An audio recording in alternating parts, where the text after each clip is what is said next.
Hello and welcome to Sound Studio 4 for Macs only. I at first had Power Sound Editor, but when I went to download this, I did not know it was for a Mac because it didn't say so.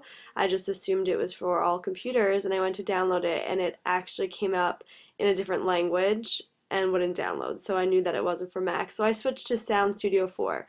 So this is only for Macs, which is one setback because you don't have a Mac in your school or as your computer, you obviously cannot use this.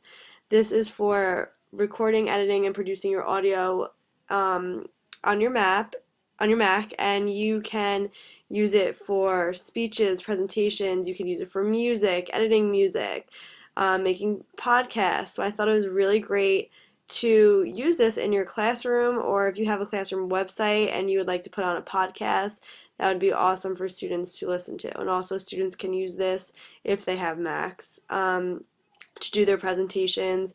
If you want to present a speech for the students that you found on the internet, you can record it on your Sound Studio and present it to them. So I thought that was awesome. You could definitely use it in the classroom.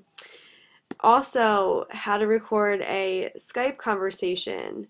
Apparently, Sound Studio is very up to date with all of the new technologies for Macs, so they have a tutorial on how to record a Skype conversation. This is also something that is excellent to use in your classroom. If you want to have a conversation with someone from another country, want to record it and show it to your students, or someone across the country, you can also do that and show it to your students as well.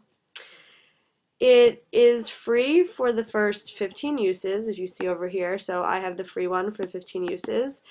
And after that, it is $25. So it is definitely a little pricey.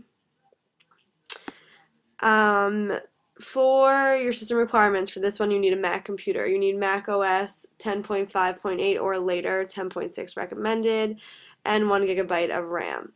Also, what I think is really beneficial for this, it's not just English. The languages you could have are English, Japanese, Chinese, French, German, Spanish, Italian, Portuguese, Korean, Dutch, and Danish. So that's also really great. These are the screenshots that it gives you. And in version 4.2, it actually fixes a bunch of bugs found with Studio 4. So if you have Sound Studio 4, you might have encountered bugs. So that's kind of also a setback. There are bugs in this system, but apparently 4.2 has fixed them. Now, when you open it, it looks like this.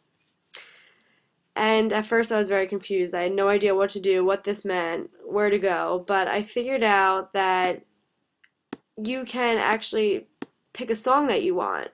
So I picked a song, and up here it has stop, play, pause, return, rewind, fast forward, fade in, fade out.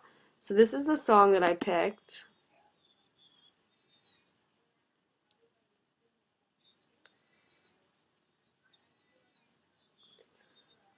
So it plays regularly normally, and then I decided to play around with the tools, and you could fade into the song. So it takes about 6 or 7 seconds to switch it around to fade into it. That was kind of cool. And you could change the song, so now it fades in.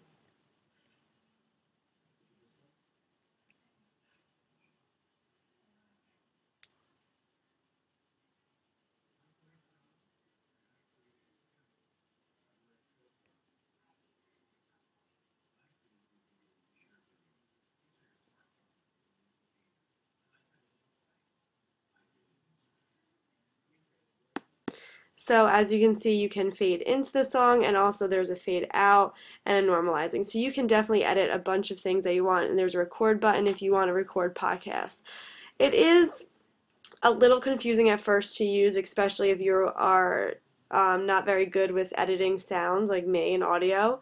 So I thought that it was a little confusing, but once you get the hang of it, it gets a little bit easier, but it's definitely, you need to devote some time to this and to play around with it. It's not simple and easy. You really need to play around with it. But I think it's great for podcasts and to use in your classroom if you can, and also for presentations and speeches. So I would recommend it, but it's not a must-have. Hope this helps. Thank you.